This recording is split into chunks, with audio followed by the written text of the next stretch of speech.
Those are just games you want to be in, games that the whole crowd's there, everything's just hype. The hype around the game, you just love to be in those moments, and you just got to take advantage of them. So, we did what we did. Double overtime showed that we had heart, and we came out on top. That was Cougars point guard Jamal Shead just a short time ago as U of H wrapped up practice after wrapping up a scrappy victory on the road yesterday, beating Wichita State in double overtime. Good evening, everybody. Welcome once again to the Fox 26 Sports Stream. As always, I'm Sal Manine, sports producer here at Fox 26. We'll talk U of H hoops as we hit the home stretch ahead of March Madness. Just 5 games left before the start of the postseason. We'll also get into the latest updates on the diamond, or rather lack thereof, as spring training is not starting on time. We did see some new faces in the college baseball world. We will get into all that. Plus, of course, we're always talking Texans. We will get to meet officially the new coaching staff for the Texans tomorrow morning, and the team officially announced the completed coaching staffs. No surprises other than one name who a lot of people wondered, might we see as part of Lovie Smith's first staff as the head man in charge of the Texans? And that is no Josh McCown. Josh McCown not a part of the staff. So does that mean it's just a matter of time? Or is this a case of Lovie Smith actually getting to pick his guys and going with who he wants, as right now the man who was a finalist to be the head coach of the Texans, who still has no coaching experience at the NFL or collegiate level, at least for right now, does not appear to be a part of any NFL or college coaching staff. So we can get into that, but of course we got to start with the big news of the day, and that's what's going on with what appears to now be former Texans quarterback Deshaun Watson. There was a hearing today at the courthouse as they're trying the lawyers for Deshaun Watson, as well as the 22 plaintiffs who have filed civil suits against him alleging sexual harassment and or misconduct, as they are trying to figure out just when Deshaun Watson will have to be deposed and will have to testify. And after some back and forth today, this is what the decision ultimately came down from the judge was, and that is, for those plaintiffs who have filed a criminal complaint in addition to their civil suit against Deshaun Watson, he will not have to testify until after April 1st. Rusty Hardin, Deshaun Watson's lawyer, believes that the Harris County District Attorney's Office will have everything in terms of what it needs from the criminal investigation into Deshaun Watson. Rusty Hardin believes that the Harris County DA will have all of that by April 1st, and then we will know if Deshaun Watson is or is not still under criminal investigation. Obviously, as a lawyer, he would not want his client testifying in any kind of civil suit while his client is still being investigated on the criminal side of things, which is why Rusty Hardin was trying to push any type of Deshaun Watson deposition until later on. The judge did rule, though, that for any other plaintiffs, all the civil suits that have been filed against Deshaun Watson in which there was not also a criminal complaint, Watson will have to testify once his lawyer is available. Right now, Rusty Hardin is in the middle of another trial, so that's why he's not immediately available right now, but it does not look like Rusty Hardin and Deshaun Watson will be able to defer all of his possible testimony for all of the 22 civil suits he's facing until much further on down the road. So that's what we know as far as an update on the legal side of things. We will, of course, keep you updated as we learn more about if and when any type of hearing, testifying, or deposition does occur. But obviously this puts everybody kind of in a precarious situation in terms of nobody wants to, from the Deshaun Watson side, wants to get things going until they know that the criminal investigation is wrapped up. And obviously Tony Busby, who is representing 22 plaintiffs who are filing a grievance against Deshaun Watson for something very serious. He wants the opportunity to continue discovery and to depose Deshaun Watson and have whatever questions he and his team of attorneys would like answered. So that's the latest update on the legal side of things. Obviously, it also complicates things in a football sense because for whatever rumors you may read online or when you see the bottom line on ESPN that Team XYZ are interested in Deshaun or Deshaun is open to a trade to this, that, or the other team, none of these teams you have to think are going to seriously consider or be ready to actually pull the trigger on a trade until they know just what is happening on the legal side. And as the judge did ask in today's hearing, is there anything that says definitively that April 1st is when the Harris County District Attorney will have its final determination and will have things wrapped up on a criminal investigation? And that's just from what Rusty Hardin, Deshaun Watson lawyer, is saying. That's not a hard, fast deadline. So it's quite possible that we know something in the next few days, weeks. It could be past April 1st. But for all the plaintiffs who have filed suit against Deshaun Watson and have not filed a criminal complaint against him, Deshaun Watson will have to testify sooner rather than later. So we will have much more on this for you tonight on Fox 26 News at 9. As for the Texans coaching staff, as I mentioned, tomorrow morning they will unveil officially the revamped coaching staff under Lovie Smith, and we'll get the chance to meet them. Obviously, a lot of familiar faces, pretty much all the names we already knew as far as who was going to be coaching what. Pep Hamilton being elevated from QB's coach and passing game coordinator to offensive coordinator. Frank Ross stays on as special teams coordinator. There is no named defensive coordinator. Lovie Smith says he will still be calling the defensive plays. Obviously, he's a defensive coach. That kind of makes sense, just as Sean McVay was the primary play caller for the Rams. And anytime you have an offensive-minded coach, there's not necessarily an offensive coordinator, or if there is, it's in name only. That's where we are on the defensive side of things. But as I mentioned earlier, kind of the big note, if there is one to take away from the official unveiling of the Texans coaching staff, is that Josh McCown is not a part of the staff right now. Now, perhaps that's a good thing, that if the Texans really are married to this idea of they want him to one day be their head coach, despite his lack of coaching experience, does it create an awkward situation if he goes from being a finalist and by some accounts out there, and a lot of people read in between the lines thinking that he was the front runner for the job had it not been for the Brian Flores lawsuit? Does it make things at all awkward if then he did come on and join Lovie's staff as some type of offensive assistant or QB coach or something like that? Perhaps it's better, if the Texans really do want to pursue this, that he go ply his trade elsewhere.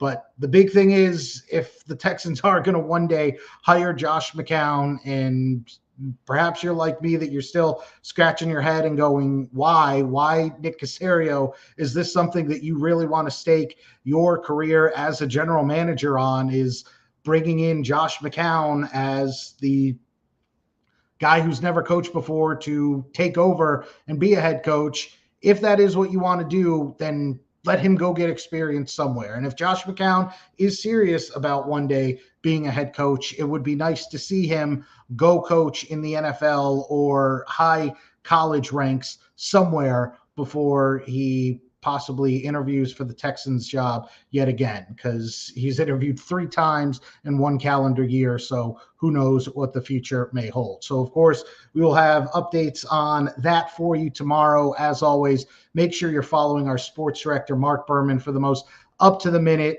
news, information, updates on everything in Houston sports, but certainly with what is going on with the Texans. All right, so I mentioned U of H. We heard from Jamal Shed to start things off. Again, coming off a down-to-the-wire, double overtime finish at Wichita State. Was a raucous environment, and especially we know already U of H is shorthanded, down 2 starters to season-ending injury. Guys this late in the season are everybody's banged up, tired, exhausted. So especially as you get late into games, that's when it really starts to pile up for U of H. The fact that they don't have a lot of healthy bodies to throw out there. They lost Tajay Moore to foul trouble. He ended up fouling out late, yet they were still able to get it done on the road. And road wins in conference are something that you always take, no matter how pretty, or in the case of U of H, not pretty they are, but a win is a win is a win is a win. So here's how the Cougs resume stacks up right now. They hold steady in both the AP and coaches top 25, 14th overall in the Associated Press, ranked 15th in the country by the coaches. But when you look at why, perhaps, I think Joe Lenardi's latest bracketology, he had them as a 4 seed or a 5 seed, excuse me, and you see a lot of different prognostications for what the bracket may look like in less than 2 weeks when we get to Selection Sunday. It's because the Cougs have not had a ton of opportunities in conference to play quad 1 games. Remember, they got rid a few years ago of the RPI, and now the selection committee uses what it calls the NET, the NCAA tournament evaluation tool, to figure out what the resume of the 68 teams in the tournament will be. And depending on if a team's in the top 35, in the top 40, if you play them at home, on a neutral court, on the road, that determines what quadrant of win you have. Basically, what's a good win, what's a really good win, what's a bad loss, what's a really bad loss. So the Cougs don't have any bad losses, but you see in their 3 opportunities to get a, quote, really good win in the eyes of the committee, they came up 0-3, 6-1 in quadrant 2 games. Now, here's what the remainder of the regular season schedule looks like for U of H. Again, just 5 games left before the AAC tournament begins in Fort Worth, and the Cougs right now in the driver's seat for the number 1 overall seed. It looks like if they're able to get past Tulane on the road midweek, that's Wednesday night, they visit the Green Wave, they're going to play SMU at home this weekend for what should be a battle for first place in the league once again. So U of H needs to basically win out if they want to keep impressing the decision makers on Selection Sunday, but then they need both SMU and Memphis to keep winning as well, because those are the 2 teams that are kind of on the fringe of going from a quad 1 win to possibly a quad 2 win to a quad 1 win for U of H. So again, starts Wednesday on the road. The Cougs visit Tulane. Then Sunday, they're home for SMU, of course, upset U of H a couple weeks ago when they were playing up in Fort Worth. Then Cincinnati, who is always a tough go, U of H made it look easy the first time they played them, but the Bearcats do like to scrap still. And as Coach Sampson has pointed out many, many times before, U of H, especially with the lack of healthy bodies they have, they're vulnerable at any point in time to a loss. And so they're going to actually, because that Cincinnati game, remember, was postponed from very early on in the conference slate because of COVID, because U of H did not have enough guys who were eligible to play. They canceled the game, then they were able to postpone it. And so now they're going to have to play 3 games in, well, really 4 games if you count that SMU game is on Sunday. So 4 games in 1 week, and bookending them are the 2 toughest ones versus SMU at Memphis, who obviously came to the Fertitta Center, upset the Cougs last week, and they did that without Amani Bates. So we will see how things play out there. As I mentioned, we were at practice earlier today. We heard from Jamal Shead. Let's hear from head coach Kelvin Sampson, who last week was named one of the finalists for the National Coach of the Year. Here's what he had to say about the attitude that his team has right now and the culture that they've cultivated over the last several years and how they're feeling as they hit the home stretch here before March Madness. You know, we've played 26 games so far. We've been in a lot of close games. The Temple game at Temple was a game we could have lost. Tulsa game at Tulsa, certainly could have lost that one.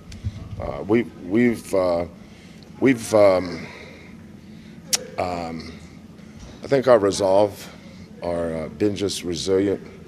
Our kids, they think they're going to win. You know, every team goes into a season with 3 levels of hope. You know, you hope you can win, you think you can win, and then you know you can win. So it comes down to your standards and your expectations. You know, these kids here, whether new guys or veteran guys, they always think they can win. And I'm not going to tell them any different. And if you saw the end of that game on Sunday against Wichita State, it really was kind of a microcosm of UH basketball. You had a true freshman in Ramon Walker Jr., local kid from Shadow Creek, who earlier in the season looked like he may not play. He had to undergo surgery, obviously a freshman, playing in a very crowded backcourt. And then all of a sudden, because of injuries to Tremont Mark and Marcus Sasser, he doesn't have that luxury of easing his way back into things, perhaps taking this year to redshirt. He gets thrust into the action, ends up hitting the floor on a loose ball off an offensive rebound, and dives for it head first, comes up with it in the waning seconds, gets it ahead to Kyler Edwards, who then finds Josh Carlton for an and one bucket that put U of H up in the first OT. And then Wichita State hit a step back 3 in the closing seconds to force double overtime. And then in double OT, or excuse me, this was in that second OT, after Wichita State hits that step back to tie it with just 5 seconds left on the clock. Jamal Shed goes coast to coast, finds Juwan Roberts with 1 second left for the game-winning basket. And that's something that both Jamal and Kelvin Sampson spoke about today, the fact that early on in the year, remember when U of H played Wisconsin in that preseason tournament, and it was the same scenario where final seconds, Jamal Shed's got the ball in his hands, has to go coast to coast. In this case, U of H was down 2, so they needed a bucket to tie or potentially win. He's unable to get a pass off out in time, and the clock runs out before U of H can get up any kind of shot. And obviously his growth just between late November when that happened to where we are now in late February is a big reason why the Cougs only have 4 losses on the year and still find themselves ranked in the top 15. So that's what's going on with U of H. Of course, we will have the highlights from Tulane on Wednesday, and then we will keep you updated as things keep trucking along here as we inch ever closer to March Madness, and U of H hoping to continue its success in March, coming off that Final Four a year ago. All right, now I mentioned a brief baseball update, and that is that there is still no Major League Baseball. They've had to postpone the start of spring training until at the very earliest March 5th. The Players Union and the league did meet today, reportedly for about 3 hours. So I guess that's good that they met for longer than some of the other meetings have gone. They're expected to meet again throughout the week. But now as you start getting into crunch time where paychecks for both players and owners are going to be lost, is when you think that the pressure would start being on both sides to come to some kind of agreement, make some type of concessions, and start figuring this thing out so that we can actually get to baseball. Because once we do have an agreement, if we do have an agreement, it's going to go lightning quick as far as guys got to better be ready now, since they're not getting the chance to report to spring training or to their team facilities. And remember, a lot of guys like to get there even before spring training officially begins and start working out. Now it's up to guys to be doing that on their own. And then there's a lot of guys like Carlos Correa who still don't know technically who they're going to be reporting to whenever spring training is set to begin. So that's what's going on the major league level. On the college level, we saw over this past weekend a couple former major leaguers, a couple former stars in the Houston area make their debut as coaches. Obviously, we're talking Jose Cruz Jr. at his alma mater, Rice, and Lance Berkman taking over at HBU. both the Owls and the Huskies went 0 for 3 in their season opening series, and both of them challenged themselves. HBU welcoming a Big Ten team in Rutgers, and Rice deciding, oh, by the way, we're just going to travel up to Austin and take on the preseason #1 team in the country in UT, and they too came up 0 for 3 to start things off. We were there, though, this weekend with Lance Berkman as he and his Huskies were getting their season underway, and it's something that Lance and his former teammate Jose Cruz both pointed out to us, that there's going to be a lot of changeover. There's a lot of guys that are new to their programs, new to the particular approach that both Coach Berkman and Coach Cruz, which is what they are at this point, what they have for how they want Rice and HBU to play. And they're also playing several freshmen who this is their first go round with big time Division I baseball. And so I think you're going to see a lot more series that perhaps early on are not going to go the way of the Owls or the Huskies. But both coaches obviously excited to get things going, and from what they've seen from their very young squad so far. Here's Lance Berkman after his team came up short against the Scarlet Knights in their opening weekend series at HBU. Anytime you're doing something for the first time is special. Of course, having been in many, many games, it felt very similar to a lot of the baseball games that I've played in. But for sure, we're excited to get this program kicked off and, just start playing games and really see where we're at. And Rice and HBU will meet this Wednesday when they take on one another. And it's a series that both Jose Cruz Jr. and Lance Berkman say they hope that they can make an annual thing, that as long as they are both at their respective programs, their teams will play one another. All right, one final thing before we get out of here. In the high school basketball ranks, the playoffs have gotten underway. Of course, one of the favorites every year in the playoffs are the Yates Lions. And even though their win-loss record this year may kind of jump out to people thinking that's not what you're typically used to seeing for Yates. We were at practice a few days ago, and Coach Wise told us he had a lot of freshmen, who most freshmen he can recall ever having to play in his program. And so that's why it took him a while to get where they're going, but he has as much confidence as he does in his other teams that if they play up to their level, they can make a run in the playoffs. So they're playing their first game tonight. We will have those highlights for you. And if you watch Yates at all this year, you might recognize a familiar face and a very familiar name taking the ball up the court and playing in the Lions backcourt. Here's our sports director, Mark Berman, with more on that. For as freshman, yeah, he's as good as freshman I've ever had. And it's not just the talent; it's the whole package in terms of his work ethic. He wants to be great.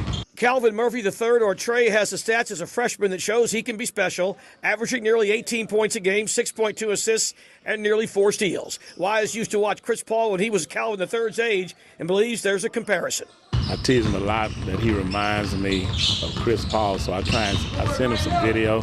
The next day he come in, he has it down pat. I mean, like, you would think that was Chris Paul doing it. That's an honor.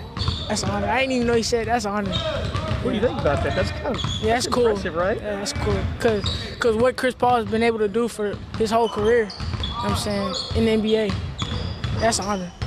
Calvin, what are your goals? What do you want to be when you grow up? I want to be a professional basketball player. Following in the footsteps of his grandfather. An honor. Cause like, for him to be a Hall of Famer, that's like rare. For me to follow in his steps, that's an honor. And Grandpa couldn't be more proud. Calvin has a boatload of photos and videos in his phone of Calvin III. Wow. Very, very, very proud. You know, he is something special. And I knew he was going to be something special, but I didn't know it was going to be this soon. We asked Calvin III what he'd like to say to his grandpa. He can't beat me. Still, he can't beat me one-on-one. He thinks he still can, but he don't want to play me no more. Because I was just at his house. I think yesterday. I was at his house yesterday. He don't want to play me no more. Are you saying Calvin Murphy, the Hall of Famer, wants no part of Calvin Murphy III? Yeah, that's what I'm saying. You're speechless. I'm laughing because he challenges me every 2 seconds. You know, I keep trying to tell him I am 73, not 37. You know, but I'm going to get him out there on the court one day at my time, my ball, my rules, and I'm going to break his face. I'm going to catch him one day with his pants down, and I'm going to tear him up. By the way, Calvin III says playing with his name doesn't add any additional pressure. I just think the sky's the limit as far as how good he can be. I want him to feel like he can be the best point guard in the country. He's at the right school, the right time, with the right coach, and got the right parents, and a grandfather that's there for him. And again, Yates in action right now in playoffs, and we will have those highlights and updates for you tonight on Fox 26 News at 9. Our thanks to Coach Wise for letting us come out there, and for the Hall of Famer Calvin Murphy giving us a few minutes at the AT&T Sportsnet studios. It's funny, when we were talking to Calvin Murphy Sr. about his grandson, he said that there's times where Yates is playing or something's going on while he has to be doing his Rockets duties as the color commentator. And so he will have a whole setup where he's got all his Rockets info and video screens and everything he needs, but then he's getting regular updates and clips sent to his cell phone of what's going on with Trey, or C3 as Calvin the Elder calls him, and what's going on with his game. So we will keep our eye on how Yates are doing this year. And of course, if Trey does follow in the family footsteps further, because he's already making a lot of noise as just a freshman. So that's what's coming up on Fox 26 News at 9. Again, for all the updates in the Houston sports world, make sure you're following our sports director, Mark Berman. You can find him on Twitter. He is at Mark Berman, Fox 26. For all of us here at Fox 26, I'm Sal Manine. We'll see you again next Monday, just after 7, for the Fox 26 Sports Stream. Take it easy.